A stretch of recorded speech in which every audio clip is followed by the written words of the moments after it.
بصي الفكره كلها ان انا مش عايزه اشتغل معاه تخاطب على فهم اللغه، تمام، وهو قاعد. هو طول ما هو قاعد هو مستريح بأنتخ، لانه طبعا قضى فتره طويله جدا من حياته في فكره ان هو قاعد طول الوقت قدام الموبايل، قدام التلفزيون، بيتفرج على كرتون، فالطبيعي ان المخ اتعمل له استرخاء. فطول ما هو قاعد هو التركيز والانتباه بتاعه اصلا في ذمه الله، فعشان كده هشتغل معاه وهو واقف، تمام. يبقى انا هوظف التخاطب بتاع فهم اللغه مع الثبات الانفعالي بتاعي. طب ازاي بقى اوصفه؟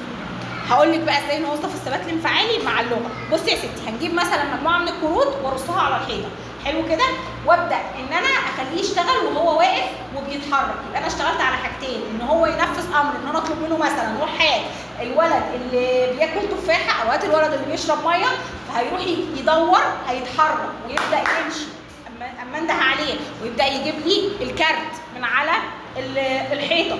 ولما يرجع لي بيه تاني ابدا اقول له الولد دوت بيعمل ايه، فيبدا الحركه بتاعته طول ما كانت الحركه بتاعته اللي هو بيتحركها كتير اصلا متوظفه صح، كل ما استفزيته وصرت اعصابه اكتر، كل ما اللغه عنده اشتغلت اكتر وبدا يفكر في الكلام وبدا ان هو يعبر اكتر. حتى لو هيعبر غلط انا بعد كده هبدا اعدل الغلط ده، بس المهم ان انا اوصل معاه لنتيجه ان هو يرد عليا الكلام، مش يردد او يقول نفس الكلام اللي انا بقوله، تمام كده.